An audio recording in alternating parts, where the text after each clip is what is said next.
All right, off we go.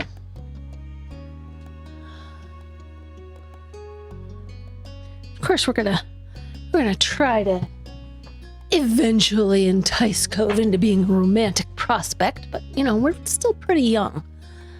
No need to be gung-ho about it necessarily. I did have my first date at 13, but it was, going for a bike ride together. And making out awkwardly. So, all right, growing. Early one afternoon, you found yourself in the living room with your family. It was another one of those summer days where it felt too hot to go outside, but it was too uncomfortable to do anything inside either. The air conditioner was cranked up as far as you could negotiate it, but everyone was still being pretty lazy. You, your moms, and sister were lounging around while the TV blared on in the background, ignored by all of you. You, specifically, were lying spread eagle on the carpet, sitting cross-legged on the floor, perched on the arm of the couch, draped over the coffee table. If I'm trying to stay cool on a hot day, let's say draped over the coffee table. The surface had been nice and cool to the touch at first. Now your skin was sticking to it. Elizabeth broke the silence with a loud groan. You glanced over. She was lying on her back over the couch, massaging her calf with one hand. I feel terrible. I'm dying in this house and my legs hurt. Mom looked up from the magazine she'd barely been flipping through and frowned, concerned. Could you have strained them somehow? Elizabeth flailed briefly, then flopped under her side with a heavy sigh. I don't know, it just hurts. Sweetie. Oh, sweetheart. Ma got up from her seat at the kitchen table and walked over to your sister. She did a light pat on Elizabeth's shoulder sympathetically. I'm sorry you have to deal with that. Maybe it's growing pains? You could be taller by next fall. Elizabeth scoffed. She didn't look impressed by Ma's assessment. I'd rather be my height forever than deal with this. I would have loved to have some growing pains and grown a few more inches.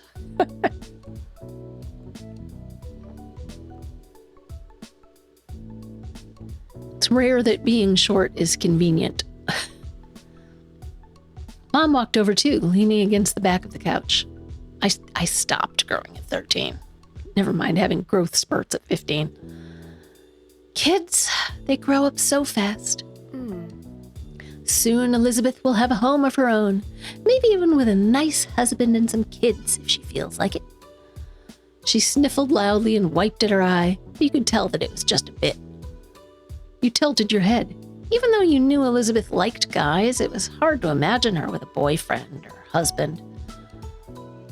She only seemed invested in hanging out with her group of friends, not chasing after boys. Ma must agree with you because she shook her head. No. Let's not exaggerate. She's still practically a child. But if you ever do pursue romance, Elizabeth, you can come talk to me about it. Definitely. We're always willing to lend an ear. Elizabeth's features contorted in disgust. No way! I am not talking to my moms about that. Mom's jaw dropped, and she gasped in an exaggerated display of shock. Her hand came up to rest against her chest. Ma only grinned. She didn't look offended by Elizabeth's quick response at all. It really wouldn't be so bad to come to us. I know what it's like to have a crush on a pretty boy or two. I don't, but I can listen anyway. So Ma either took some time to figure things out, or is bi, and Mom is a gold star, it sounds like. Mom snorted at her own joke, while Ma burst into giggles. They were having a little too much fun at Elizabeth's expense. Elizabeth certainly wasn't feeling the amusement because she rolled her eyes and sat up. Thanks. I'm going back to my room. I'd rather melt alone, thanks. She strode off toward the staircase, taking the steps 2 at a time. Your mom stared after her, then turned to each other with raised eyebrows. Whoops. Looks like we scared her off with all that romance talk. Well? Oh well, we'll get her next time. You watched them titter with some surprise. Obviously your moms liked women, but you had no idea that Ma liked guys too. Today was the first time you'd heard her say something like that. Wait, you've had crushes on guys? Since when? Ma turned to you, happy to bring you into things now that you'd spoken up. She smiled and nodded. Always. I like both. But I like your mom most out of everyone. She's special. Ma's smile turned all soft in the corners, like it usually did when she looked at her. She pinched Mom's cheek lightly. Mom reached up to cup a hand over Ma's. Even when Ma stopped pulling her cheek, their hands remained clasped together. You're fantastic. Thanks, Lonnie. I think most women have charm, but no one can hold a candle to you. Aww. Aw, Pamela. Ma beamed, then kissed Mom on the cheek that she'd been pinching before. You laughed at their antics. You thought the moment was very sweet. You cringed. Parents were embarrassing. Oh, it's almost like they're people with feelings. You thought the moment was sweet. You smiled to yourself at the sight. No matter how often your moms expressed their feelings for each other, it was always nice to witness it.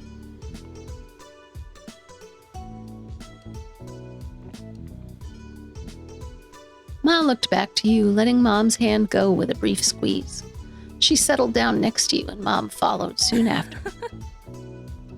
You know, I'm also here to listen to you whenever you're ready. That offer isn't just for Elizabeth. She bumped her shoulder with yours, a reassuring smile in place. There's no rush, of course. You can take all the time you need to figure out what or who you want. It's okay. Don't think you have to stick with whatever you come up with right now, either. Life's nice like that. It can change and you can learn. Mom nodded her agreement.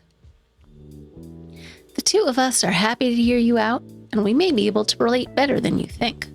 Still, we won't push the topic, at least most of the time. She gave Ma the weakest, scathing look possible while being unable to stop grinning. Thanks. You nodded silently. You shrugged. You don't have to worry about it. I'd rather pass on all that. I'll just be like, okay. Yeah. You weren't sure what to say to that. Mom let out another exaggerated sniffle. It didn't take a genius to realize it was fake. First Elizabeth and now you, Jamie. Do you have to grow up? Yes, children tend to do that from time to time. Your parents quickly grew absorbed in their conversation about rearing kids. You took that as your cue to leave, getting up so you could spend some time alone in your room, too. They let you go without a problem, so you made your way up the stairs. You let out a sigh once you stepped into your room. It was just as sweltering in there as it was in the living room, possibly even a little warmer. You couldn't even open your window, since it was hotter outside, and you just let the AC out. You dragged your feet as you crossed the room. You checked your current sweltering condition in the mirror as you passed by it. You thought back to the conversation you'd had downstairs about growing up and all that. After a moment, you stepped a bit closer to the mirror. You stared into it, then turned away from the surface to look down at yourself. You were definitely growing, all right. It was weird thinking about how you were now in comparison to what you'd been when you were younger. When it came to your body, it was getting some muscle definition nowadays. Was chubby, was slender, was heavyset, was sort of scrawny. I don't know. How should we be?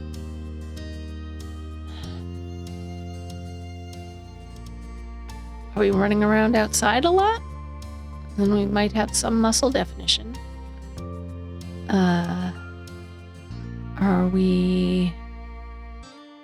Do we have some padding? What's the deal? Are we very thin? Let's go with some muscle definition. You shifted to the side, your head still facing forward, and continuing the self-evaluation from this viewpoint.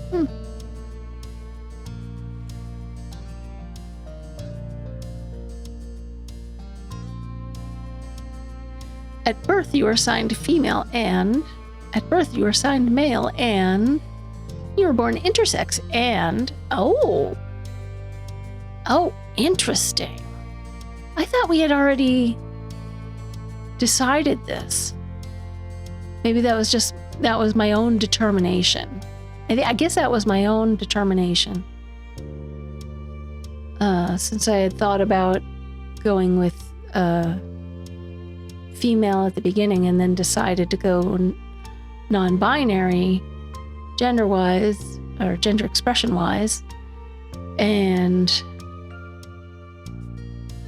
so I didn't realize that we hadn't officially chosen anything.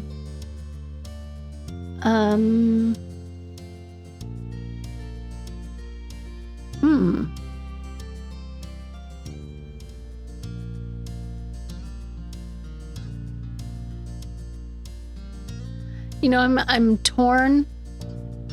It's like I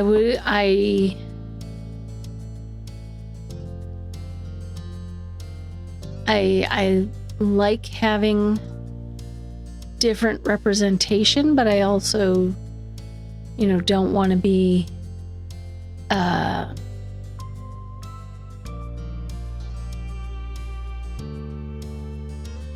appropriating an identity and possibly not being sensitive enough about it. Although with several family members of various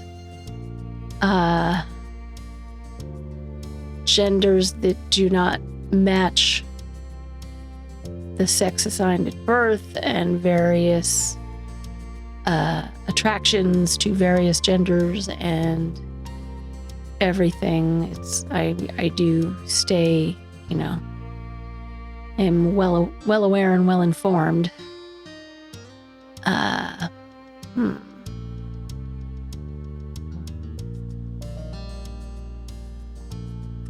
I'm gonna go with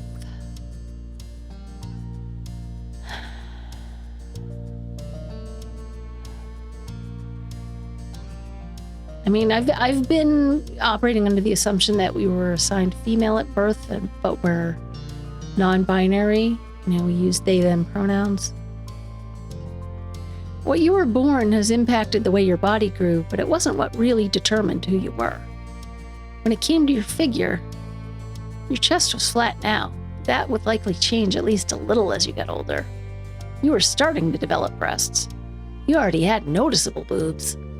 You aimed not to have breasts through hormone therapy. I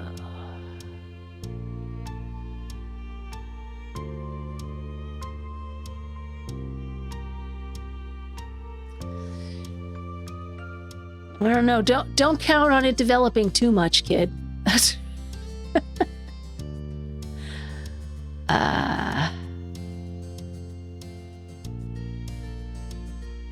I guess starting to develop at 13. Standing sideways, it was easier to notice the slight increases in that area. You took a step backwards, finished with your impromptu inspection. You locked eyes with your reflection, cocking your head to the side. All things considered, you thought you looked fantastic. You didn't look too bad. You had no idea how to feel. You were simply neutral. You were self-conscious. You just wanted to look different than you did.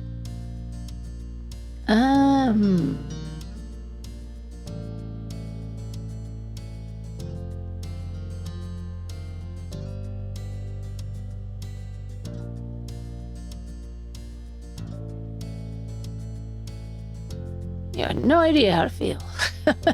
You tilted your head over to the opposite side, as if that would help you make up your mind. It didn't. You shook your head roughly, putting thoughts of what you were turning into out of your mind. This wasn't the time to focus on such things. You had to find something to do in this heat. You shuffled over to your bed, collapsing onto the mattress, your brow scrunched up in thought. Time passed slowly, and to your annoyance, possible ideas about what to do were few and far between. Not sure how long it had been, but eventually you heard your mom call you from downstairs. Jamie! There's a call for you. Cove wants to come over. Is that all right? You perked up at the words, sitting up in bed. You yelled back to her immediately. Yeah! You got to your feet and headed downstairs, eager to see your friend. You needed to go downstairs soon anyway, because your empty stomach told you it was almost time for lunch. Just as you reached the bottom of the stairs, you saw Mom put the phone back on the receiver. She glanced at Ma, leaning her hip against the kitchen counter. Pickle. Well, here comes trouble. We better prepare ourselves. Ma clicked her tongue in clear disapproval of Mom's words. Such a good boy. Cove never wants to cause trouble. He can just be a bit thoughtless and impulsive. Oh, I know, he's very sweet, but that's what makes it more of a problem. If a stranger or some kid from school was egging Jamie on to behave badly, I think we can both agree that they'd do the right thing in the end. But if Cove Holden got into a reckless mood and wanted Jamie to be a part of the ride, can we really be certain of what call they'd make then? Yes. Yes, I think so. Jamie helps Cove settle down. He would have gotten himself in even more trouble without them. Thanks. You have a point. Ma just laughed. As she turned away, still snorting, her eyes met yours. She blinked in surprise and waved at you with an easy grin. Mom looked over, noticing you at the foot of the stairs as well. Oh, I didn't expect you to come down already, Jamie. I just wanted to let you know what was happening. You pretended you didn't overhear their conversation. You called Mom out on her comment.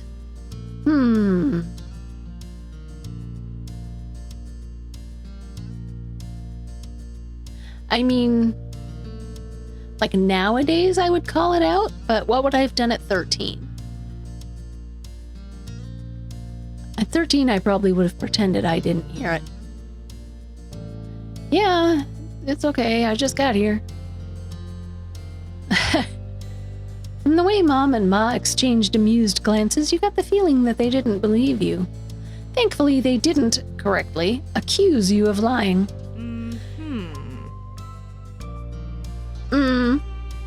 Sure.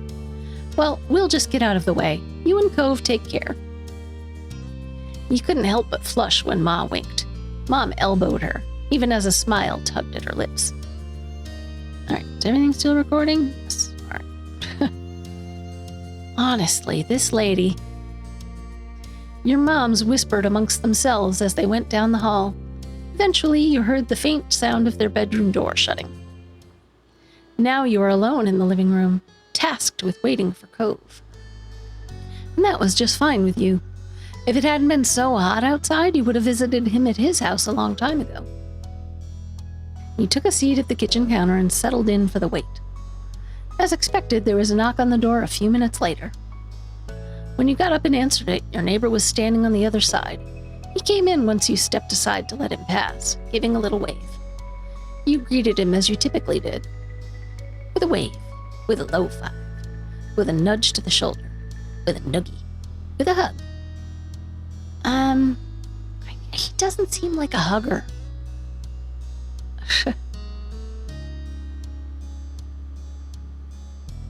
And go with a shoulder nudge. It's like playful, but still, physical contact. You reached over and nudged his shoulder. Cove rocked to the side a bit and rolled his eyes, but he was smiling. Cove sighed and wiped his face a bit. You noticed the sheen of sweat across his brow. He must be glad to be back in an air-conditioned place, even if he only had to walk across the street to get there. So what's with the sudden visit? I don't want to do anything, not when it's like this. He gestured vaguely to the humid air hanging around. thought I could at least do nothing with you.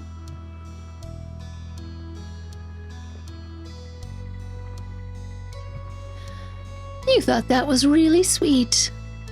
How'd you know I was doing nothing? Maybe I had plans. You nodded. That made sense to you. I was thinking the exact same thing. Was I?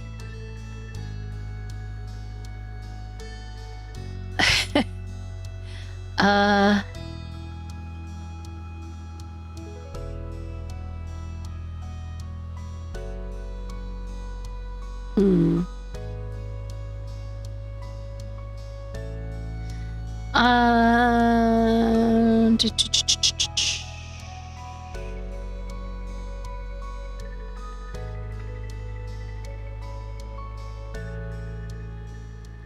I'm just gonna nod. You might have done the same thing. Have you had lunch yet? I was gonna do it soon. He shook his head. Not really. I haven't really felt like eating because of the heat. I probably should have lunch. I didn't have breakfast this morning. Yeah, I get like that sometimes too. You should really eat properly. You didn't eat at all? You gotta have something now. Great, we can eat lunch together. You gotta have something now. You urged Cove in the direction of the kitchen. He stumbled after you. Okay. As one, you headed into the kitchen. You crossed your arms as you glanced around, wondering what you should scrounge up for a meal. I don't want to eat anything that's warmed up. Is there something cold or not cooked? Yeah.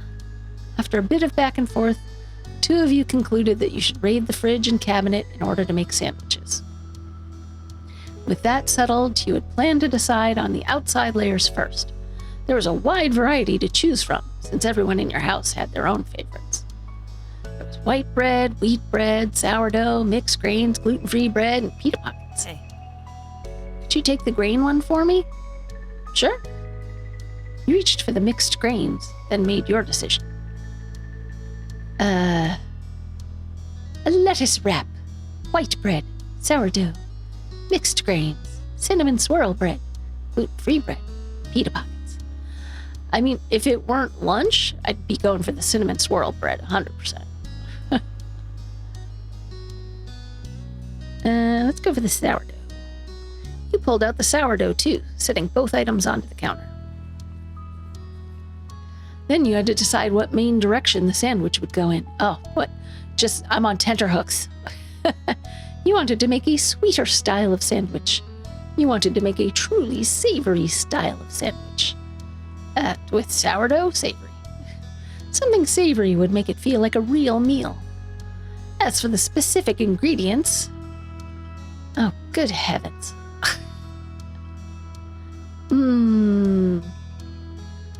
We have mozzarella. Do we have basil? No. What would be refreshing?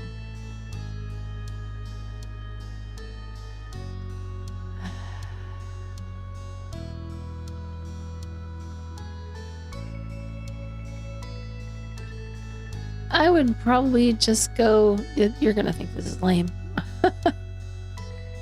With tomatoes and mozzarella. And that's it. Maybe lettuce like on the side. Then you moved on to condiments. With a finishing touch, you intended to top your sandwich with mustard, mayonnaise, pesto, hot sauce, salt and pepper, ranch. I don't have any balsamic. All right, pesto, I guess. And that was everything. I think mayonnaise is gross, personally. You nodded to yourself with a quiet hum, satisfied. The two of you bustled around the kitchen, opening and closing things in order to collect everything you needed for your individual sandwiches. You focused intently on assembling your own, for the most part. When you were close to being done, though, you glanced over at your neighbor. Cove was putting his sandwich together delicately, his brow furrowed and tongue sticking out just barely. There are open jars of peanut butter and honey near his plate, as well as a banana peel. Oh no, not the Elvis. So he was making a peanut butter, banana, and honey sandwich on mixed grain bread. That sounded great. You didn't think much of that. It seemed weird. It wasn't that surprising or interesting. Yeah, if we've known him for, 5 years, we know what he likes to eat. Curiosity satiated, you turned your back to your plate and finished your own creation. By the time you were done, Cove had already cleaned up his workstation, turned to face you, studying your sandwich briefly. A small smile tugged at the corners of his mouth. You guessed it didn't look inedible to him, at least. Done? Yeah. Cool. He waited as you quickly returned the ingredients and cleaned a few utensils. Then the two of you collected your respective plates. You both agreed on heading upstairs to hang out in your room. You and Cove entered your bedroom while balancing your food on the plates. Nothing fell, so it was a successful trip. It's always a success when you don't drop your food on the floor. Cove took a seat on the ground, stretching out on the hardwood floor in an attempt to keep a bit cooler. He immediately took a big bite of his sandwich, chewed, then hummed happily. This sandwich is really good. At least that's something. At this point, you sat down and started on your own sandwich. You nodded. You were enjoying yours too. You shrugged. It was okay. You scrunched up your face. This did not turn out as expected. I don't know, I think it would be fine. Nice chilled mozzarella and tomato. It needs a little basil, make a caprese salad. It's too bad we didn't have any focaccia. Just be like, yeah, it's all right. You'd had better sandwiches, but you'd had worse ones too. This one would do. He leaned back on his hands while chewing and glanced around. His every movement was sluggish. Want to do something? It seemed the plan of not doing anything at all had already worn thin, despite his lack of enthusiasm. Yeah. Like what? Maybe. Not really. You couldn't even muster a reply. Like what? He rolled his head back, looking up at the ceiling. What about tic-tac-toe? You laughed at the suggestion, but went along with it. Yeah, neither of you had much energy for something more taxing. You grudgingly humored it.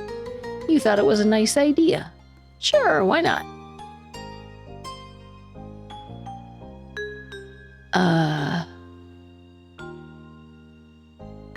Yeah. Don't have energy for much else. You put your plate to the side and pulled out some markers and scrap paper. As you laid everything on the floor, he scooted back to make more room in front of you. Cove picked up one of the markers with his right hand while keeping a half slice of sandwich on his left. All right. I want to be X's, so you can go first. I think that's fair. Good, because I wanted to go first. You prepared to note down your first move, your marker hovering over the paper. Oh, are you kidding?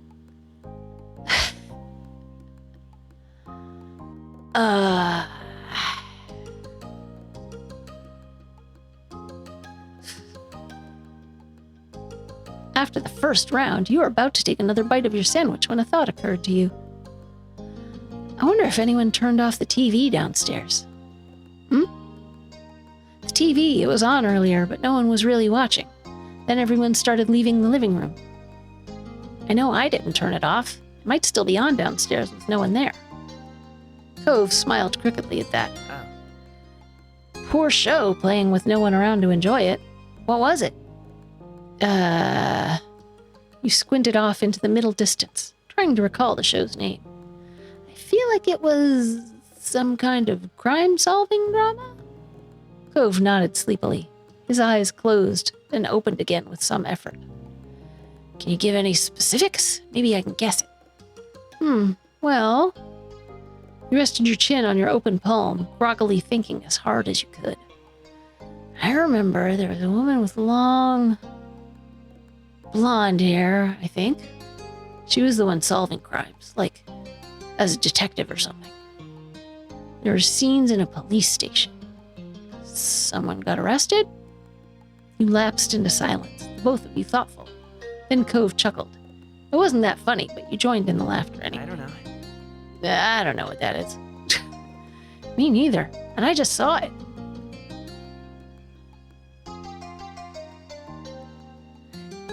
Another round came and went, and Cove grumbled as he readjusted himself. His features were twisted in a grimace. I feel so sticky. I'm gonna be stuck to this floor forever now. I'll have to charge you rent then. You can be my new roomie if you want. Looks like we'll be stuck here forever then. I'm sticky too. No way. I'll peel you off if I have to. You just smiled at his whining.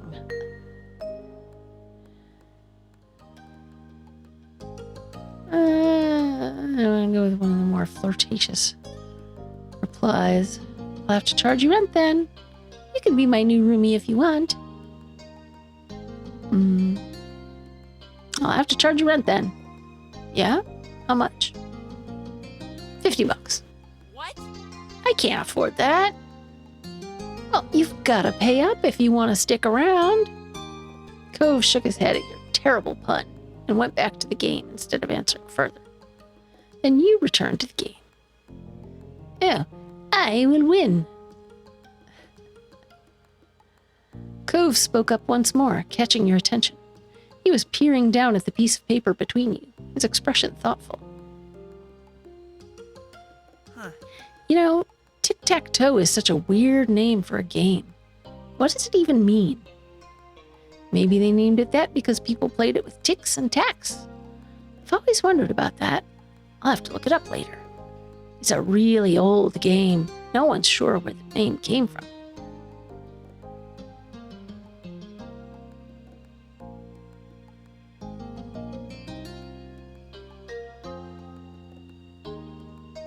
I feel like it really might have been with like tacks and something else that was called a tick a long time ago.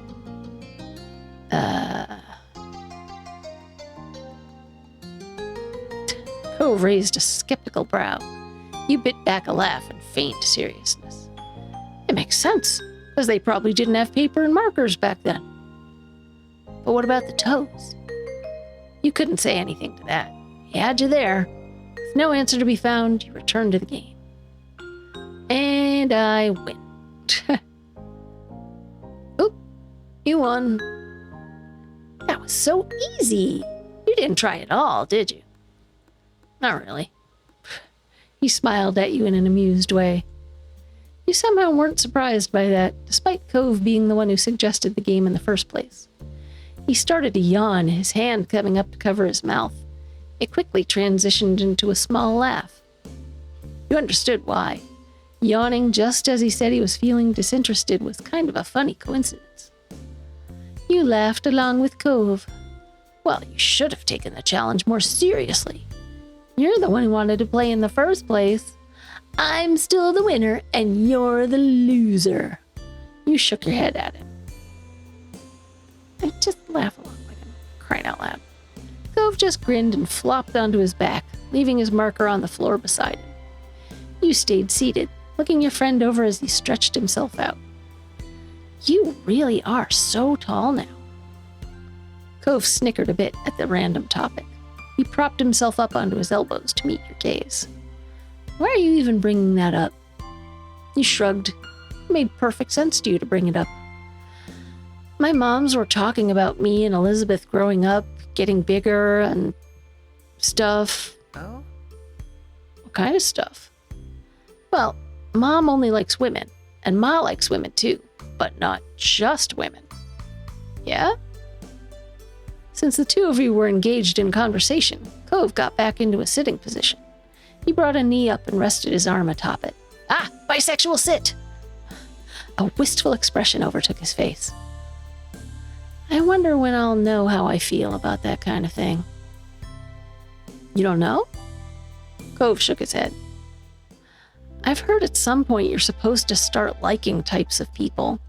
Girls or guys or whoever. I don't know. But I haven't. Nothing's changed. Maybe I have to grow up more. Oh, maybe he's asexual. Okay. But is he aromantic?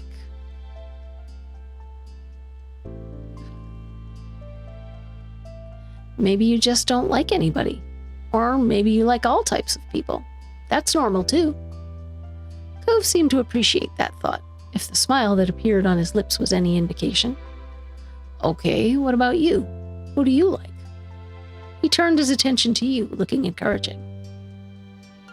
You were starting to have physical attraction in a general way.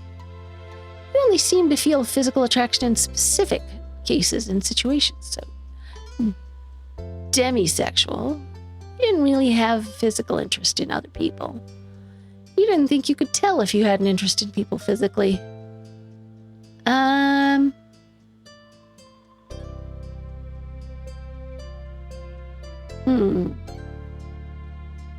Should we be demisexual or...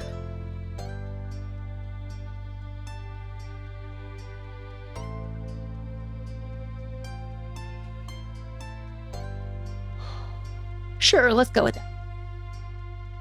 You're starting to have romantic attraction in a general way. You only seem to feel romantic attraction in specific cases and situations. You didn't really have a romantic interest in other people. You didn't think you could tell if you had an interest in people romantically. I'm going to go with romantic attraction. But specifically, when it came to how you felt toward boys, you found them attractive. You thought you'd be happy to be with a guy someday. You found them attractive, but you hadn't thought about being with a guy. You weren't physically interested, but you'd be happy to have a romantic relationship with a guy. You weren't interested in guys. You generally weren't interested in guys, but there were special exceptions. I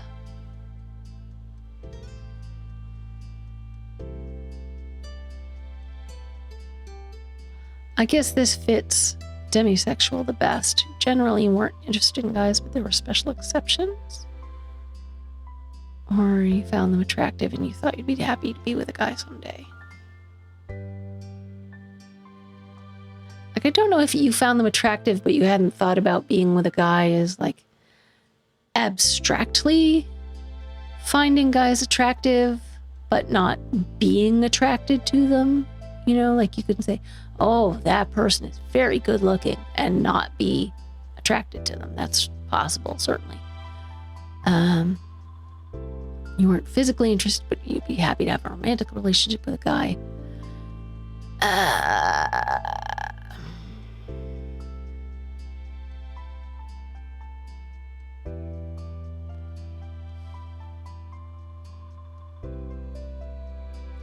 Check the log. What was the last one again? All right. Physical attraction in specific cases and situations, romantic attraction, but specifically when it came to how you felt toward boys.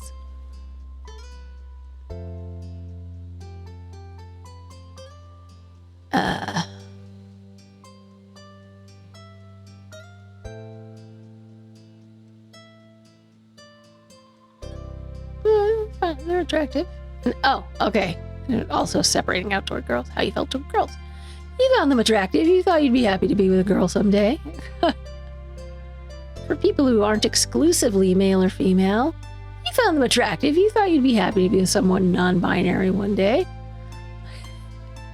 You turned your attention to Cove. He was waiting patiently for your response. You explained how you felt to Cove. I'd rather not talk about it. No, he's our friend. We'll explain how we feel. He nodded understandingly at your attempt to describe how you felt. So we are pan-romantic demisexual. It was nice to have people who supported you when it came to who you liked. And you knew he accepted you for who you were, too. You still wondered what he thought about who you were.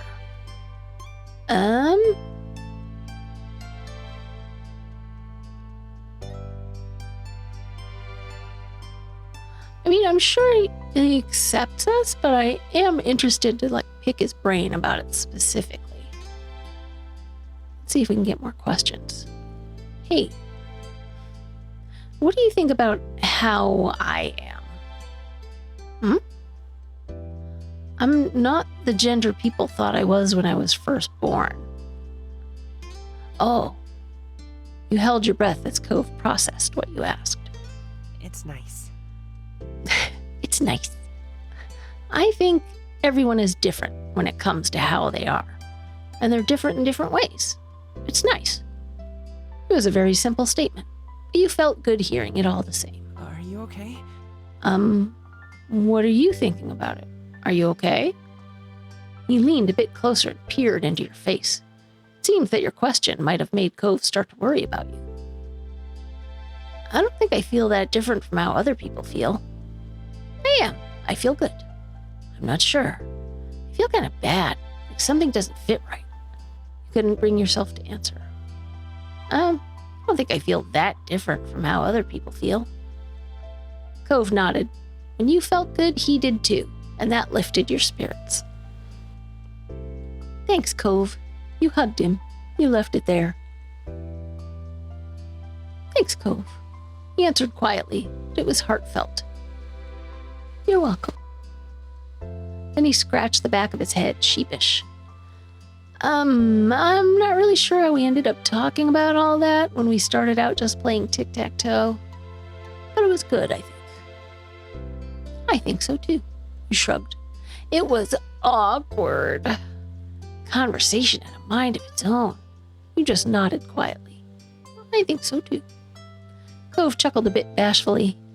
He glanced around, clearly scrambling for something else to say. So, have you gotten to go to the beach recently? Oh, yeah, I can't believe I almost forgot to tell you. The conversation took a lighter turn after that, and it felt like you got closer that afternoon. Finally, the blazing sun began to set. To your relief, the air cooled down a bit as a result. You pulled yourself off the floor, as did Cove, with some minor complaint. You both stretched your arms, groaning, and yawned into your hands. You glanced out your window briefly, taking in the soft reds, pinks, and purples of the late afternoon sky. Somehow, you had made it through the scorching hot day in one piece. Cove turned toward you, motioning toward your window with his chin. Want to go outside? It might be better out there than it is here now. Let's do it. I'm sick and tired of being cooped up inside all day. The two of you took your time heading downstairs. You stopped briefly to grab a drink of water, then continued on your way. You stepped outside, one after the other, your destination being the familiar hills behind your house. This time of day it was quiet outside. The flowers blew gently in the wind, petals trembling but stubbornly hanging in there. You felt the breeze cool your heated skin, and you relaxed your shoulders. Cove closed his eyes, releasing a deep breath. I really love it out here. I do too. You do? That's surprising, you said jokingly. Your opinion sure has changed since you were first on this hill. You quietly enjoyed the moment. I'm just going to quietly enjoy the moment. Cove smiled. It was clear that he was enjoying it too. A beat passed, but his gaze didn't stray from your own. His voice was impossibly soft when he spoke up again. I'm glad I met you, Jamie. You're really important to me, you know. You blushed at the statement. I feel the same. That's so nice of you to say. You smiled silently. You're being too sweet. You're special to me, Cove. All right, what was this phrasing again exactly? You're really important to me. Okay. You're special to me, Cove. Or I feel the same. Or just blush.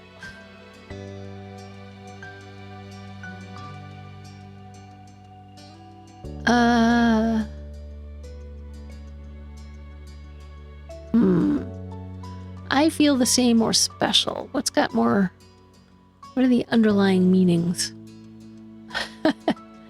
I feel the same as I feel you're important to me. Saying you're special? I don't know. That to me, that says that like there's no one else who I feel this way about at all. Whereas important, you know, there can be several important people in your life.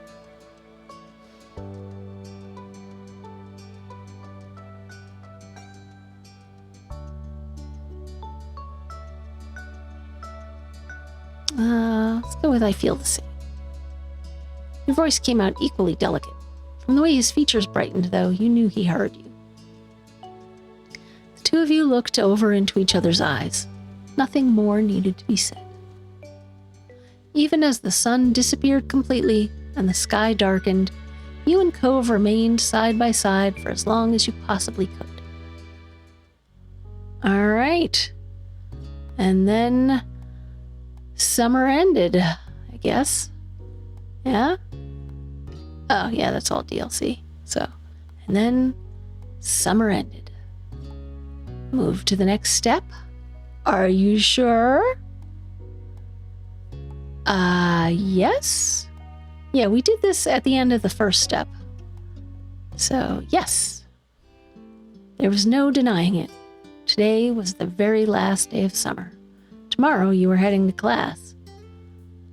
You were excited to go back. Anxiety gnawed at your stomach. It was a bummer. Your feelings were muddled. Muddled. There were aspects of going to school that you missed, and others you would happily live without. If only you could pick and mix between bits of the summer and school. Yeah, I was always excited for like the first week of school, going back, starting a new school year. And then you'd get into the routine and you'd be like, oh yeah, these are the parts I didn't like about school, right? You got dressed, not envisaging the day before you, but contemplating what lay ahead of you tomorrow. Life was going to be different. You had come to think of the summer vacation as the norm, but school sucked up the majority of the year, whereas the summer vacation was just a respite in the middle. So rather than it being different, it was kind of a return to the normal. What did your normal life really mean? You considered how fondly your moms talked about their summer vacations as kids. You dimly recognized that one year the pattern of school and summer itself would be over for good. It was hard to imagine. You'd gotten distracted, one arm still out of a sleeve.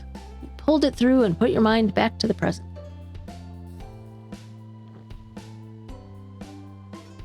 This season had brought about plenty of changes of its own, like Kyra's visit, though that too was coming to an end today. You were happy you'd finally gotten the chance to know her. You had become extremely fond of her. You didn't really like her. Your mind wasn't made up on how you felt about her. You didn't care one way or the other. I haven't made up my mind yet. Some of her mannerisms grated on you, but you liked other things. It was hard to come to a conclusion. You finished dressing, which was good. Cove would be there any moment. You'd agreed to see his mom off together. Officially, the plan was that he would come over to bring you round to his house when she was ready to set off, but you both knew that you'd be hanging out for at least a little while beforehand. Kyra's visit had troubled Cove when it first happened. It had been a sudden change, thanks to Mr. Holden's infamous tendency to surprise people. But once he was able to adjust, he'd been in pretty good spirits with her around. It was a relief for everyone. The next thought that crossed your mind was, it would only be polite to get the door for Cove. You went downstairs to wait. You couldn't wait to see Cove, so you went downstairs to meet him when he arrived. Cove knew your house well enough, you could lounge in your room to wait for him. Can't wait to see him. You bounded down the stairs, your hand gliding over the rail. You wanted to make sure you got there first. If you didn't hurry, your moms might answer it. It was only a few minutes later when the doorbell rang. As you'd chosen to stand beside it to wait for Cove, there was no delay in pulling it open. Cove was there, just as you'd expected. Seeing you, he flashed a bright gray. Hi, Jamie. It took you long enough. You only live across the street. You stuck your tongue out at him as you ushered him inside, then bustled him up the stairs. Back up in your room, you sat down on your bed and waited for Cove to settle in as you knew he would. With other guests, you might have offered them a seat, but you and Cove are long past those tentative stages of friendship. Your room was as familiar to him as his own. You watched as Cove sat down in your desk chair, his preferred spot. He rolled it closer to the bed to make it easier to chat, tweaking the angle so that he was facing you fully. Once happy with the position, he leaned in toward you, hands held in his lap.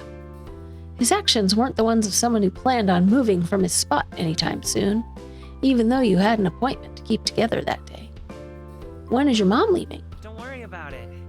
Don't worry about it. You've got some time. She's still got a shower and stuff before she goes. She didn't want me to keep just hanging around while she was doing that. He lifted his head, his gaze drifting out through the window, and chuckled. I can't believe she's already leaving.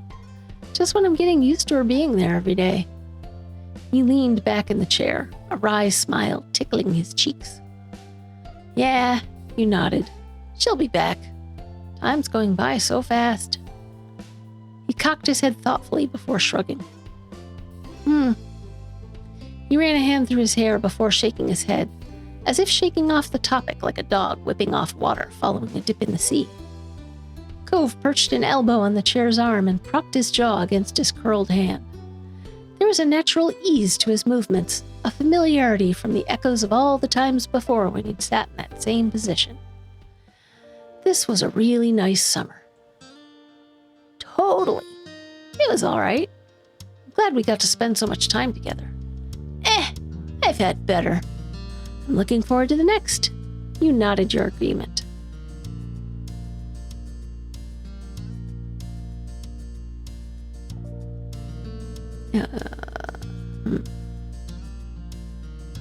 Looking forward to the next? Totally. It was all right. Glad we got to spend so much time together, or I'm looking forward to the next, I think.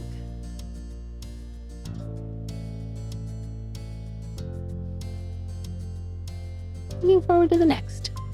Cove, still nestled cozily in your chair, smiled at your response. How are your fish doing? Really good. Things in the tank are stable and everybody looks healthy. That was nice to hear. You learned from Cove how hard it was to maintain an aquarium. Caffeine has been busy, keeps darting between the plants and out again when I walk by, like a game of peekaboo. Or hide and seek. Yeah. Cove idly glanced out of the window. He gave a resigned sigh. It's gonna be harder to surf, with school, getting colder out. I don't want to get rusty. I don't know how I'm gonna go on without surfing. I like surfing, but I wish it liked me. I'm over surfing now. Surfing's cool when we can. Sorry, Cove.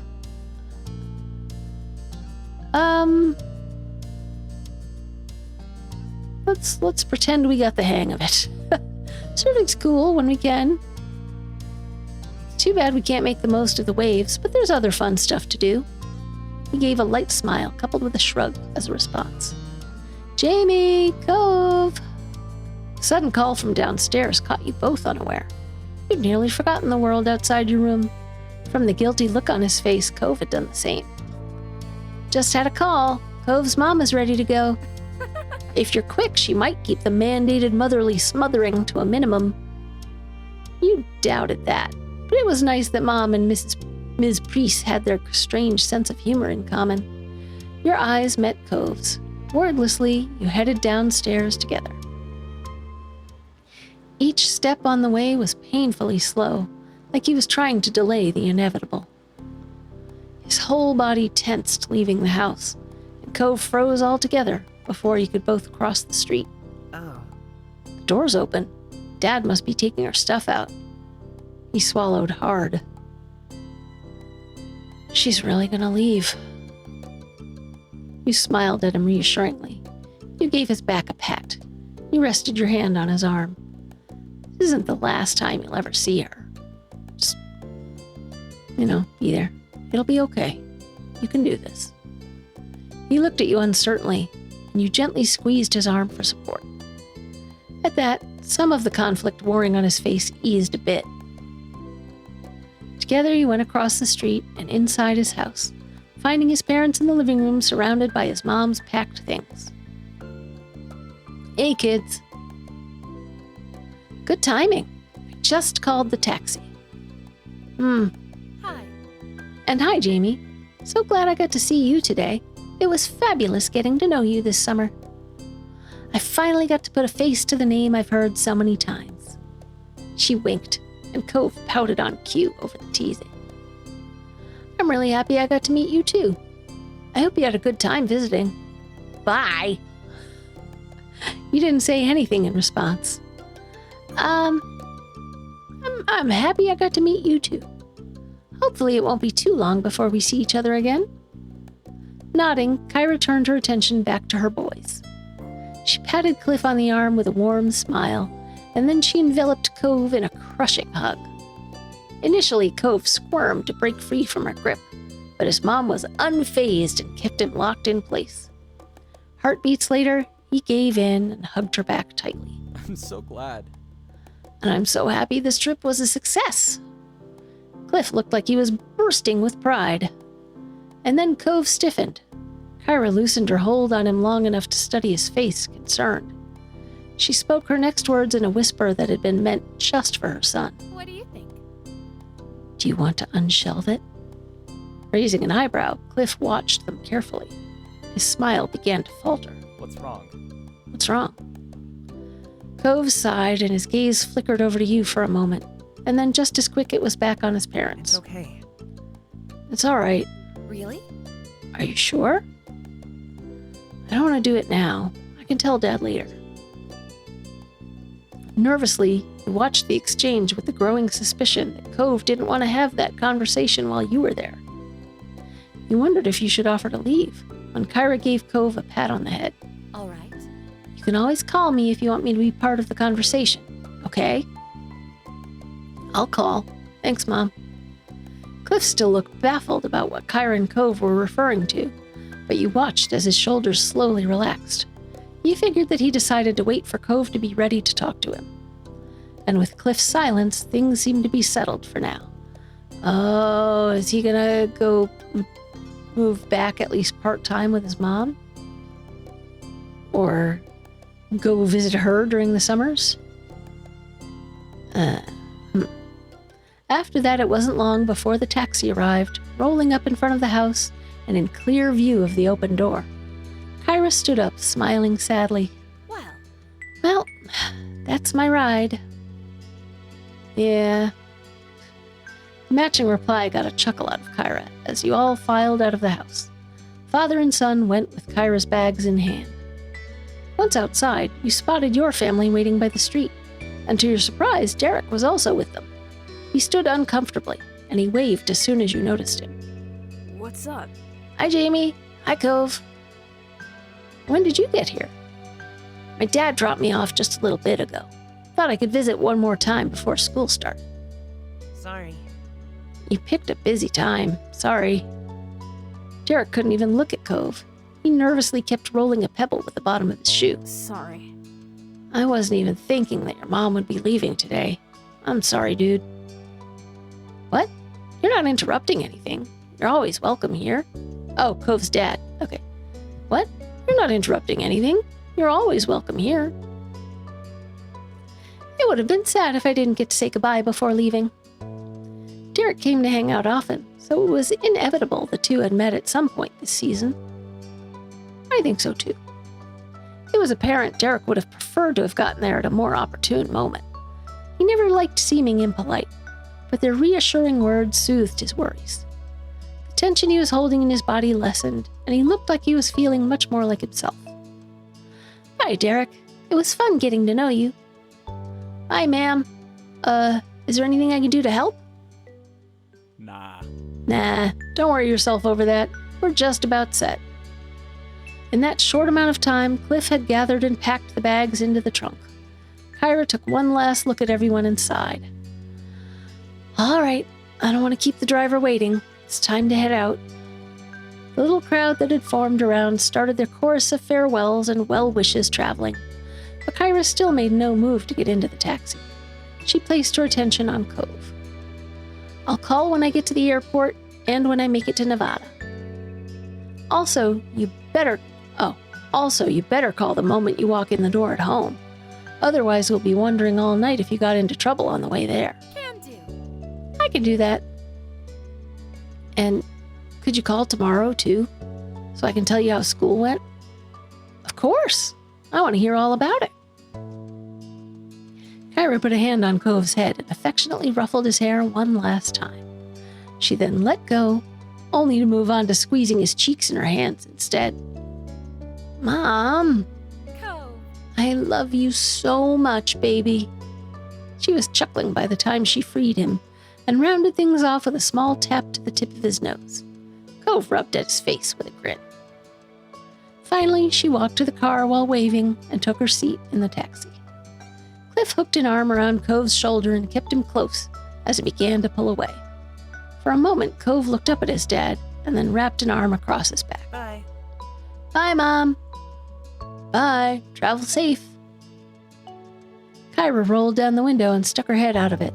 She waved again while blowing kisses at Cove and Cliff. See you again. Before she was out of sight, you decided to call out with your family and hers. Wave goodbye. Watch quietly. Just wave. As the taxi headed down the road, you stuck your hand in the air to send her off. The cab turned down another road and completely disappeared from view. Cove let go of his dad and took a few steps into the empty street, still looking in the direction his mom went. He smiled quietly, deep in thought. You got the impression Cove was feeling better than he was earlier. He was finally content with the way things were. You jumped a bit when your mom put a hand on your shoulder, pulling you away from your thoughts. She smiled when you looked at her. This was a great vacation, huh? Yeah. Well, I don't think so. You nodded in agreement. You shrugged. I don't know. Summer isn't over until the second I fall asleep.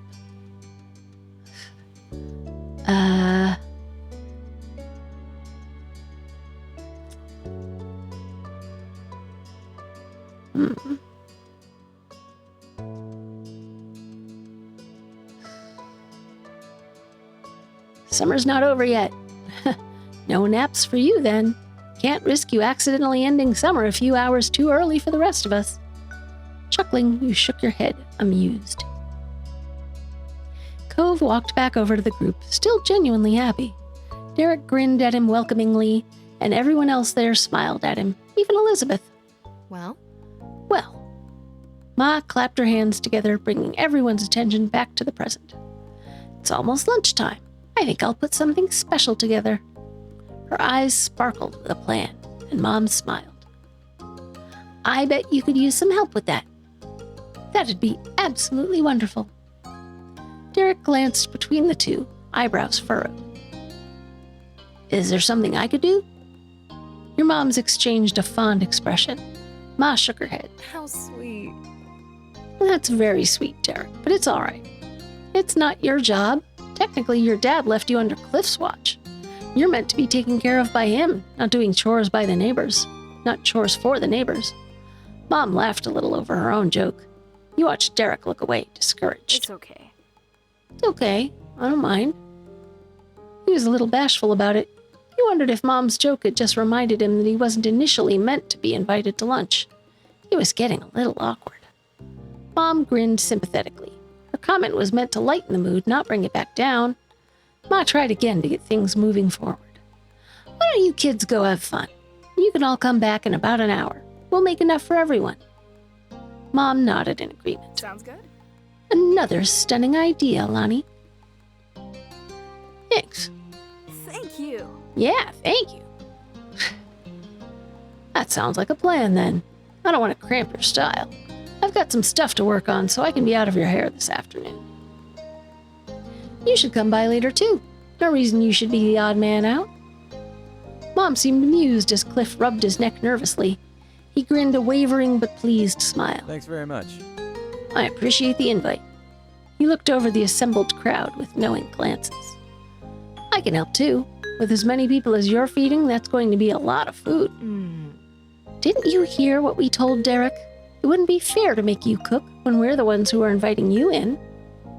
Ma raised an eyebrow when Cliff waved it off. Come on. I insist.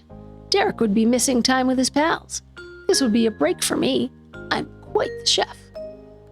Ma and Mom exchanged further glances before Mom shrugged. An airtight argument. If you're sure, we'll be happy to have you, Chef Cliff. Cliff's grin widened and seemed more hype than you'd expect him to be about helping with lunch. Cove shook his head, a fond smile on his face. Then all us grown-up people will be heading inside. I assume the rest of you kiddos are staying out? Maybe not all of them. Ma tilted her head, a silent question for Elizabeth. Your sister thought for a moment. All right. I'll stay with the kids. That's fantastic. That's great. Both your moms smiled at her, while Derek and Cove didn't seem to appreciate her phrasing. But with the plan decided, the three parents waved and headed for your house. It was just you teenagers now. Elizabeth looked at you and the others, a curious expression on her face. So, what now? You silently wondered if Elizabeth only stayed out with you to avoid getting roped into work. Then again, she could just genuinely want to hang out. You couldn't tell with your sister. Cove spoke up after no one else did to answer Elizabeth's question. Want to go down to the shopping street? It's been a while. I don't think there's a lot of other things we could agree on. Yeah, sure. Awesome. Sounds awesome to me. Unlike you guys, I haven't been there 1,001 times. It's new to me. Let's do it. Okay, if you guys really want to. There's nothing else to do. Let's do it. You strolled across the road as a group, down to the beach, and then to the left. It took less than 15 minutes to arrive, one of the conveniences of Sunset Bird. The four of you looked around at the familiar shops, trying to see if anything caught your attention this time. Derek was the most enthusiastic. He checked out every stall with his eyes wide with wonder. Elizabeth and Cove were in good spirits as well. That's so cool! He ran over to a street magician who was currently doing a card trick for a group of enchanted tourists. Derek clapped when the magician showed a middle-aged man his card. Derek turned back to the group with a curious gleam on his face. What does it take to perform here anyway? Do you have to ask somebody, or do you just show up and start doing stuff? Who would you even ask? It's a public street. Hey, Ms. Mayor, can I pull a rabbit out of my hat? Please, Flopsy is well behaved, I promise. Derek chuckled, his eyes searching up and down the scene. You have to get a busking license in a lot of places? Like if you want to set up and entertain and hopefully get money for it. So, you need to go to City Hall or Town Hall or something to ask for that. Derek chuckled, his eyes searching up and down the scene. Maybe there's a boss of the shopping street? No one does any of this around my neighborhood. It's just regular stores behind walls. It's different if someone wants a real store. But here, I'm pretty sure people are just putting on their little shows whenever they want and do whatever. That's so neat. Would we be allowed to do something too? Cove laughed, and Derek began almost vibrating with excitement. Elizabeth rolled her eyes. What would we do? Well, I don't know what. Not yet. I mean, I just found out it's a possibility, you know? But there's gotta be something. We know cool stuff. I'm sure if we think about it, we could plan a show that'd really get a crowd pumped. You thought it was a great idea and wanted to be a part of it. You felt he could try this idea on his own. You thought Derek needed to abandon that bad idea stat. You gave a look to the other two.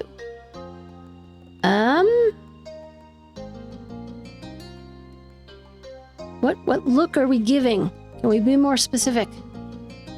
I don't know if it's a great idea. I don't know if it's a bad idea either, though. Derek continued to brainstorm out loud about different potential performances while you glanced over at Cove and Elizabeth. I mean, I can bounce a soccer ball on my head. Last time I tried, I got 8 bounces before it fell. I couldn't bring a ball here. why? Oh, I wouldn't bring a ball here. Why not? Cove gestured to everything around. The stalls, the people, all the colorful chaos that made up the shopping street. Would you want to chase a lost ball here? And what if it hit somebody? Even if you're good, someone else could bump into you. That's true. Derek thought about it some more. Then he watched another performer, a woman doing tricks with two small dogs. One was fluffy and cream-colored, while the other was a cool gray. The woman held up rings.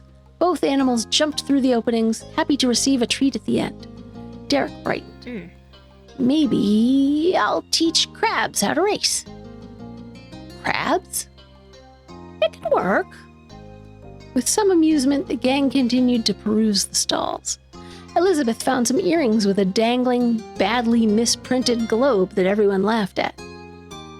Cove picked out a blob as Iceland, but Derek thought that it had to be Greenland. You know this is a world with what looks like 9 continents? I think you're both wrong. You wanted to side with Cove. You backed up Derek. You agreed with your sister. No, it's Australia. You stayed out of it. I'm going to say, no, it's Australia. The other 3 giggled at your interjection. Suddenly, Cove froze. You stared at him and then tried to see what caught his attention. When you saw a familiar face down the way, it all made sense. Between the crowds, his bright hair stood out like a neon green bowl in a kitchen sink. It was Jeremy. Jeremy slowly drifted his eyes down the street, and his eyes widened in mutual recognition. He definitely noticed you. Derek frowned and Cove sighed. Neither of them were happy to see him again. You stood there, shocked. You glared at Jeremy. You waved at Jeremy. You decided to smile at Jeremy. You looked away.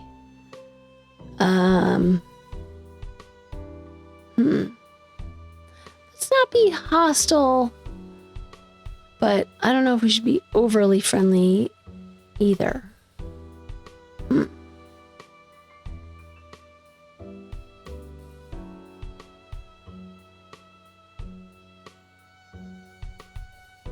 We can look away. Don't look.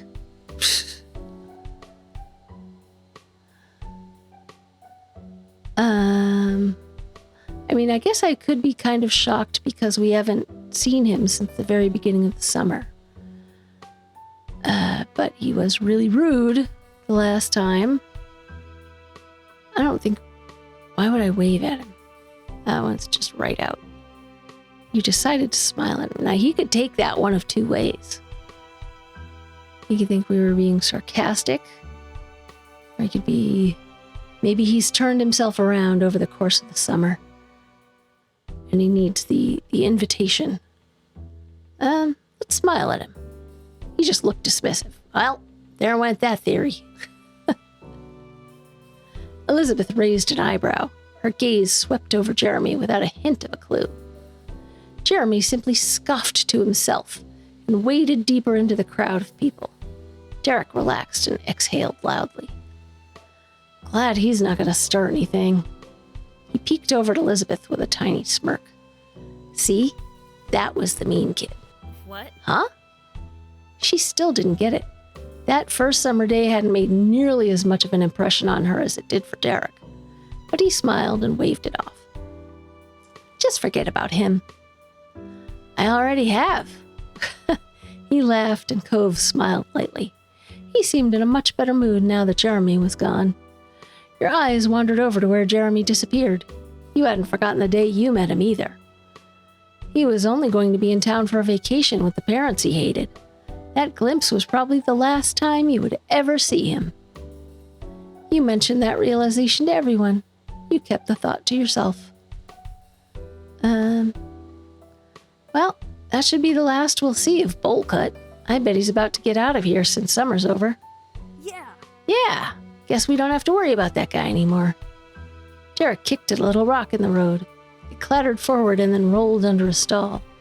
But I still think it's kind of sad Jeremy turned out to be, well, like he is. It would have been nice to make another friend. Cove shook his head. He was clearly not broken up over what might have been. Good riddance. I think I might want to see him again sometime. Maybe he'll become nicer in the future. I'm happy it's over. You stayed quiet. Maybe he'll become nicer in the future. Elizabeth rolled her eyes at the strange farewell to the odd boy, not interested in the slightest. She clearly didn't understand his impact, and at this point, she didn't want to understand. You couldn't help but wonder, though, what would have happened if you would have interacted with Jeremy more? Jeremy was unlike anyone you had ever met before. I wonder if he's going to come back. You thought he was horrible. You thought he was weird. You thought he was stupid. You thought he was kind of pitiful. You thought he was kind of okay. You didn't know what to think of him. He's kind of pitiful, really. You and the group moved on from the stall and from Jeremy. It didn't take long for everyone to return to the joking. You all enjoyed what little time you had left. As Elizabeth mentioned, the hour was almost up. The little trip had flown by, and lunch must have been waiting for you now. Derek bounced on the balls of his feet. Come on, guys, let's get going so we can eat. I'm starving. If we have to. I can't wait.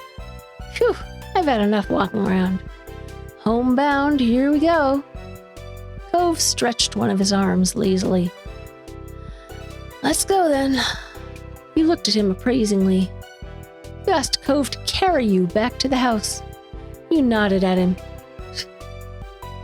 Carry me?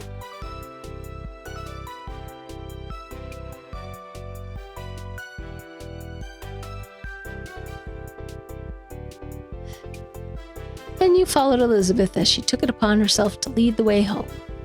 She walked fast, much faster than Derek preferred. She kept gaining a lead, and then Derek would jog back up to the group. With Cove's long legs, he had no trouble keeping up. You moved to the front with Elizabeth. You walked side by side with Cove. You stayed with Derek. Why is this a decision? You mean it'd be rude to leave Derek behind. You gave Derek some company, which made him brighten up considerably. He brought up his idea of trying to make up a performance again, and you listened to his plans.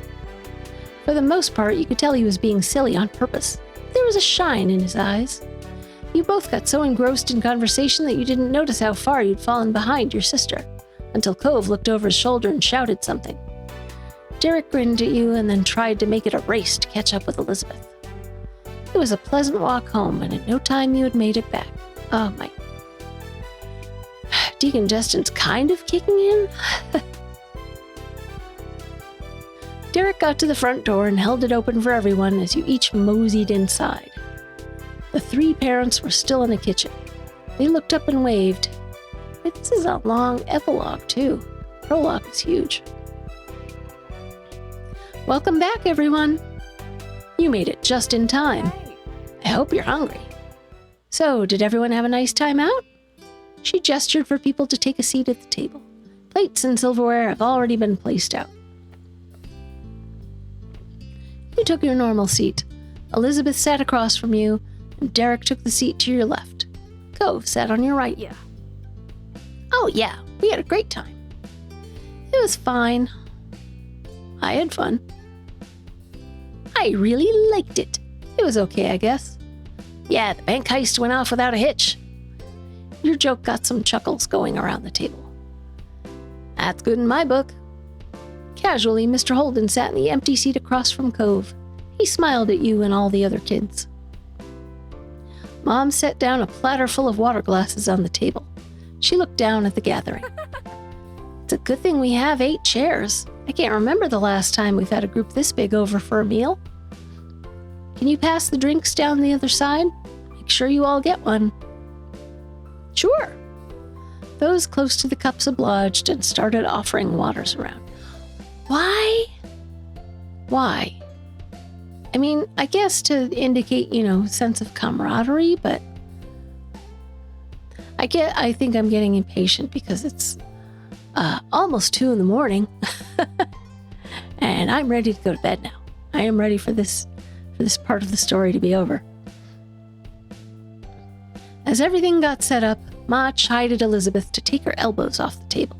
Now. And you shouldn't slouch. She pointed to Mr. Holden, who was leaning forward with both arms on the table. Oops. Mr. Holden seemed unsure about all the sudden attention. and carefully rearranged his posture to something suitable for a fancy dinner. He smiled sheepishly at Ma. You know what? We better save in case my computer overheats. It's quite warm in here. All right.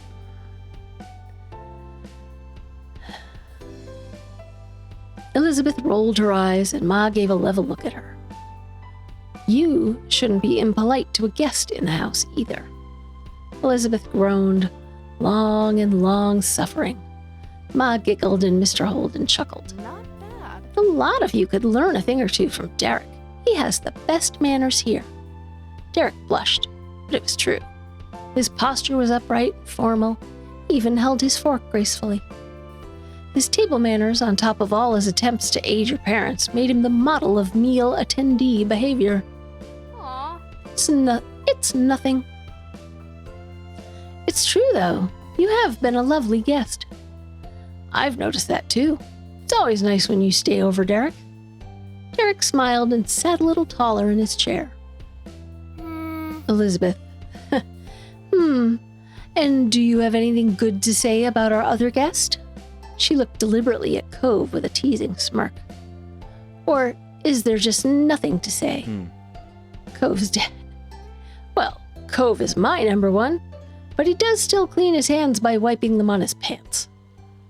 Cove frowned at that and absent-mindedly brushed his hands on his pant legs. Your moms laughed lightly. There. Elizabeth, you should know, after all these years, Cove is hardly a guest anymore. Cove smiled awkwardly. Thanks. Manners schmanners. Who cares? I don't think it's that big of a deal. You teased Cove for his bad habit. You complimented Derek on his politeness. You joked that Derek was basically an adult. You kept quiet and took a bite of food. He's not, though. Well, let's compliment Derek on his politeness.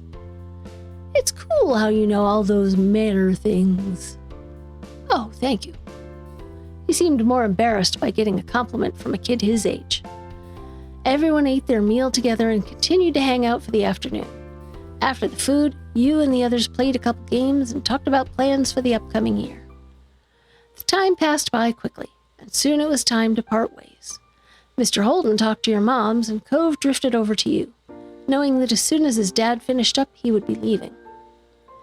It'd be cool to stay, but we have some stuff to do before everything closes today. Okay. Yeah, bye. Could you move? I need the phone. Cove raised an eyebrow, and Elizabeth impatiently gestured behind him. Cove realized he was standing right in front of where the receiver was placed. He sidestepped out of the way and shook his head, clearly thinking Elizabeth was rushing too much. Your sister made a beeline for the phone and started dialing the number of what you figured was one of her friends. Knowing Elizabeth, she was going to be on there for a while. You, Cove, and Derek shuffled closer to the door. It seemed like Mr. Holden was wrapping up his conversation, so everyone started saying their various farewells. Talk to you later. See you later, Cove. We gotta do this again sometime. Yeah, see you. Cove turned to you and smiled slightly. Bye, Jamie. You hugged Cove goodbye. You patted Cove on the back. You nudged Cove's shoulder. You ruffled Cove's hair. You waved. Nudge his shoulder. You elbowed Cove's shoulder playfully. I'll see you later. I'd hope so. It's been fun. He grinned widely and nudged you back. There was a warm look in his eyes that you wondered when you'd see again. Dude. Seriously, dude, we'll have to hang out later. I'm gonna miss you during school. He offered Cove a high five, and the two boys clapped their hands together. Cove and his dad left soon after that. Your parents started cleaning up the house, and Elizabeth was still chatting to her friends on the phone.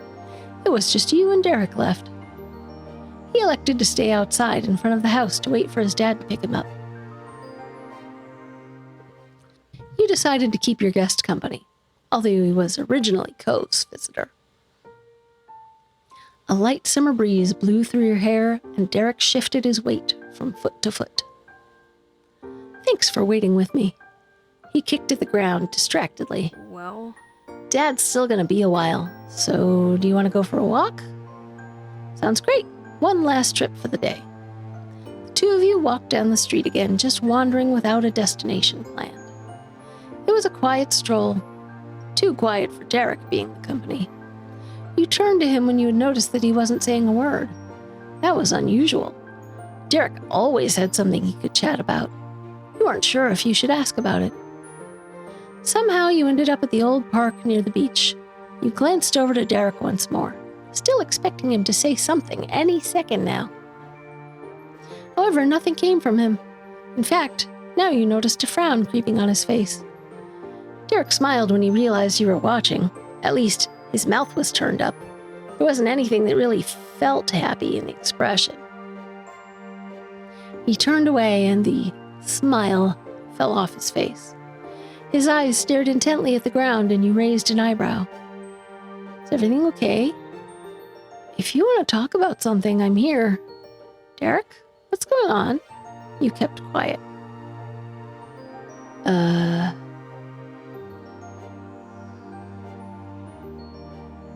you want to talk about something, I'm here. I'm a little sad. It's just the school starting back up again. It's going to be harder to visit. I'm going to have homework and clubs and practices and everything else. Sucks. It really sucks that we go to different schools. His face screwed up and his fists were closed tightly together. This was really concerning him. What if we don't have time? You channeled some optimism into the conversation. You shared those worries. We'll make time. We can talk over the phone and have plans for weekends. It'll be okay. Derek looked up at the sky. It was orange and purple with little wisps of clouds scattered around. A plane flew high with a jet stream trailing behind it. Then he turned to the ground again. Derek's face was tilted far enough down that it was harder to read his expression. Hey, Jamie, I actually wanted to talk to you about something, if you don't mind. Wait, what? Is he going to confess his feelings for someone? There was a pause, and you waited for him to finish his thought. Sorry. I was just kind of wondering, do you like guys at all? Like, would you ever want to be with someone who was a boy? Sorry if that's weird to ask. I could be with a guy. Maybe? I don't know. You didn't answer him. I kind of don't want to talk about that.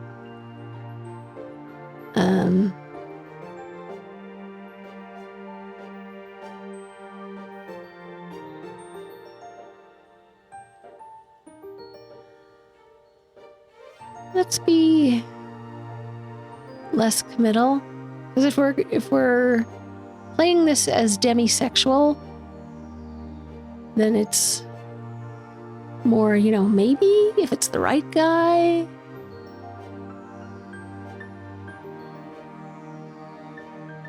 Or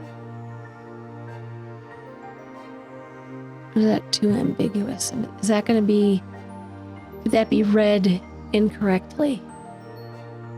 I could be with a guy.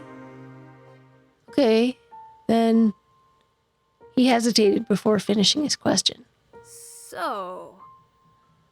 So, what I mean is, just, is there any guy you think is kind of cool that you like around here? Not at school or anything like that? He ducked his head further. You thought about it. I like you. Well, I like Cove. Mr. Holden.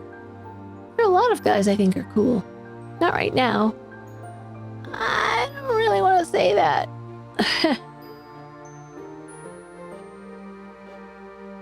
That's okay. I get that. It's personal. Thanks. Are you mad at me? You shook your head. It was all right to just ask someone, and he didn't push anything. He looked relieved. Cool. I hope we'll always be friends, no matter what. Even if we don't see each other for a long time, or if we get really busy. I still hope. He cut himself off and met your eyes. There was something serious to him, sincerely worried that you'd fall out of friendship. hope so too. I want us to be friends forever. We're always going to be friends. I don't know what's coming. You nodded silently. We're always going to be friends. Derek smiled, mostly to himself. He seemed a little more like the usual. Then for sure we have to make the most of next year. Then the year after that, and the year after that. He rambled on for a while about things. We'll just make the most of every year. Right. You smiled and felt like your friendship was still strong. You didn't spend much longer at the park after that. Derek didn't want to miss his dad, so you both made your way back to your street. Oh, I guess there's a way to play it where he's just entirely put off and doesn't even want to be friends anymore? I don't know. This is my first playthrough. After Derek went back home, you decided to settle in for the night. Stretching your arms over your head, you noticed that the living room and the phone were free. You took it easy. You called Lee. Oh. I'm not calling Lee. I'm tired. You flopped onto the couch and wiggled. Oops. Let's overwrite that, actually. You flopped onto the couch and wiggled until you were positioned just right, and you knew when it was perfect, because all the exhaustion from the day started fading away. Sighing contentedly, you were pleased with this end to the day. Looking at the clock on the wall, you saw that there was only about 10 minutes until your moms would be insisting you had to go to bed so you could be rested enough for school. Losing my voice. You stretched your legs out on the couch and sighed in defeat, watching the minute hand change 1 minute closer to bedtime. You rearranged yourself, feeling restless, and looked out the window. Startled initially, you spotted a figure out in the hills. It was Cove. When the surprise faded, you realized it really wasn't that much of a shock. At all. It was exactly something Cove would do. You went outside to meet up with him. You ran off to go see him. You left him alone. You smacked the window to get his attention. You opened the window to call out to him.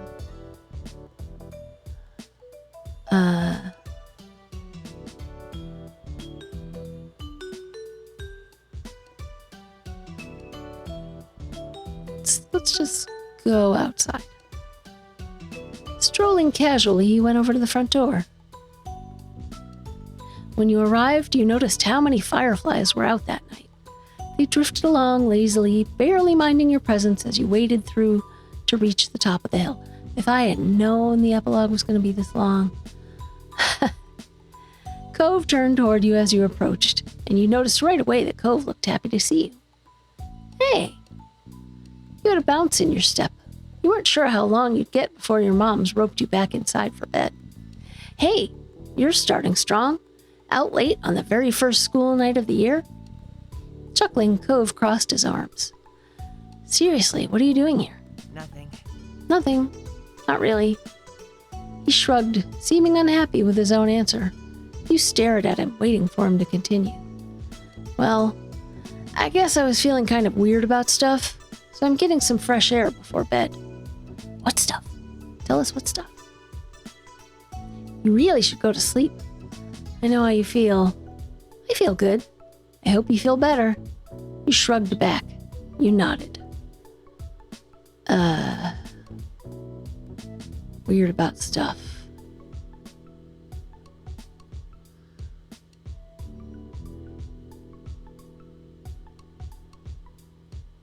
I think just nodding will work here. His mouth pulled into a bent smile. Cove let himself fall back onto his butt and then all the way down, so he was laying on his back. He looked up at the sky.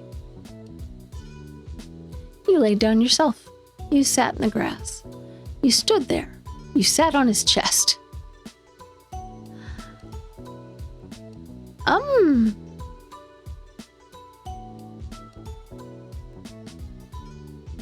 I'll lie down too. Let's look at the stars and the fireflies and stuff. You lowered yourself to lay back on the hill. He had been lost in thought, or was possibly waiting for you to situate yourself, but he started speaking unprompted again. I I'm sorry. I'm sorry for being kind of awkward when my mom was leaving. Surprised, you stared at him a moment. You weren't expecting that. I just wanted you to know that I talked to my dad about how I felt and things. It's okay now. You were genuinely glad to hear that, and it brought a small smile to your face, but your thoughts quickly wandered back to the first day you met Mr. Holden. Did his dad confess about that? From the way Cove talked, you guess he hadn't. So there was more Cove and his dad to talk about, but it was a relief to know that they had made a start. Now is not a good time to bring up whatever you were thinking, though. You could wait longer to say it. It was almost unbelievable how much of an impact he made on your life just by moving in next door. You couldn't even imagine what your days might have looked like in a world where you hadn't met him. Cove glanced back at you, waiting for a response, and you had no idea what to say. Then, still without a word from you, Cove shook his head strongly. What? It's you. Huh?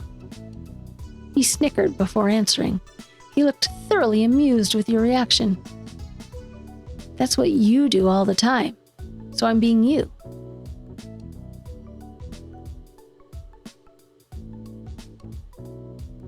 Oh, shaking my head?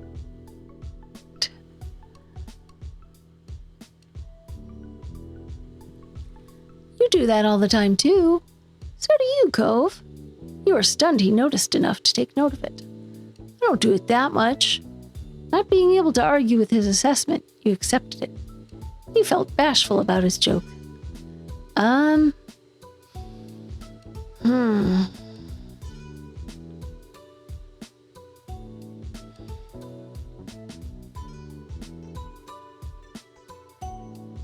Not being able to argue with his assessment, you accepted it.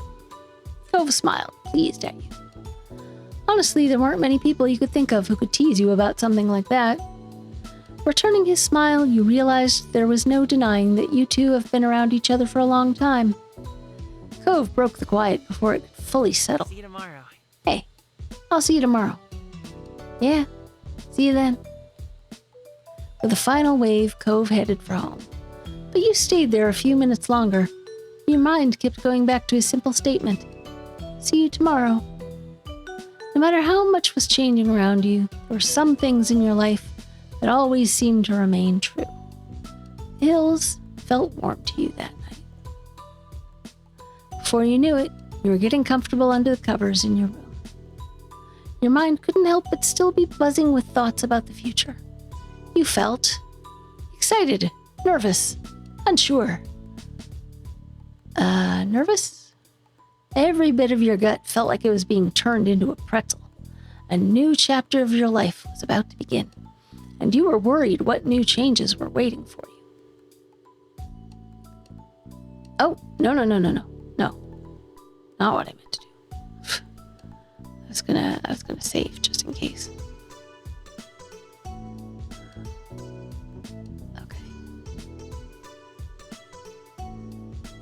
Slowly, your eyes grew heavy as you drifted off to sleep, your mind spinning with wishful thoughts. No matter what happened next, you could only hope that you would make the most of it. Alright, just in case that's like the last little bit before we have to make a decision for the next day. You were ensnared in a dream when a noise from the outside world jostled you. Oh God. Your eyes snapped open. Noises happened, you just tried to forget it. You stubbornly kept your eyes pressed shut. Your eyes snapped open. The light clatter continued. Now that you were more alert, you could distinguish it as a tapping sound. Quiet, slow, but persistent. Each beat was like being poked. You couldn't ignore it. You lifted your head from the pillow and looked for the source. Not much work was needed to puzzle it out. It was from the window. With that, you knew exactly who it was. From the color of the light filtering into your room, it was too early for anyone to be awake, including the sun. It had barely hauled itself over the horizon. But that didn't stop some people, it seemed. You sat up in bed and opened the window wide. Cool air, not yet warmed by the day, tickled your face as it pushed into your room. And just as you'd expected, there was your neighbor crouching on your windowsill. He was fully dressed, though not for school. He was wearing a wetsuit and a fond smile. Hi, Jamie. You stared back, blinking. So technically, we won't be back to school for a few more hours. His voice was delicate yet deliberate, each word a careful explanation. Classes haven't actually started yet. Oops, dang it, sorry. So, do you want to hit the beach with me one more time this summer? Always. Here we go again. It's way too early, Cove. You're crazy. Cove, you're so cute. We gave a decisive nod. Haha, here I am nodding again. Cove chuckled conspiratorially and returned the nod. You rushed to get changed into something suitable while Cove climbed back down to ground level. Your limbs, still half asleep, struggled somewhat as you attempted to coordinate them into a swimsuit, but you got there in the end.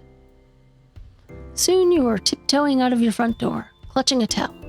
Cove was already there to greet you. Your eyes met. Cove's gaze darted to your destination and back to you. You checked the door was closed, gave him a thumbs up, and the two of you leapt into action. Wordlessly, you began to run down the familiar path ahead, Cove beside you. The thrill of your illicit outing made you want to laugh. Not that you dared. If anyone in your family looked out and saw you, then your summer would be back to being over. One glance at Cove told you he thought exactly the same, holding back snickers for fear of being heard and caught. The towel streamed out from under your arm like a cape. You were running so fast downhill that simply keeping your balance and not tumbling down was a real threat. It just wasn't enough of one to make you slow your pace. For every step you took, the beach was a little closer, and the day a little brighter.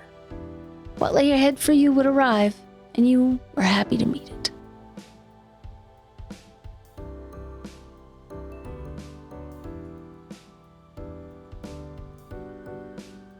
Okay.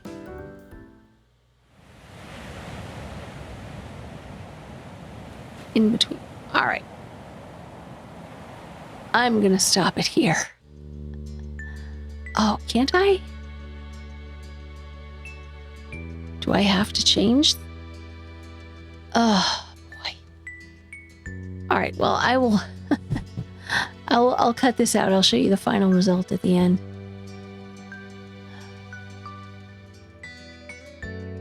All right. I guess I'm done. Yeah? Yeah? All right. Done. Okay, so this is the final result of how I look now.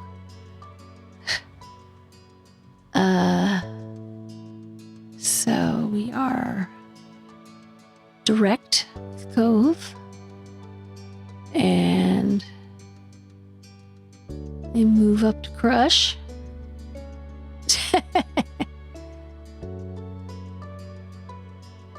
Okay.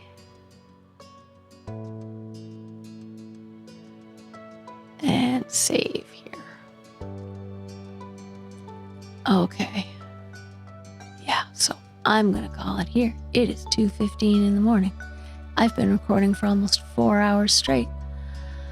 So I'm starting to wonder if maybe I should break this into 2 separate episodes, honestly. Because who's going to watch for 4 hours? I don't know. But if you have watched for all 4 hours, thank you for hanging in there with me. Thank you for joining me. Let me know if there's anything you want to see me play, and I will see you next time.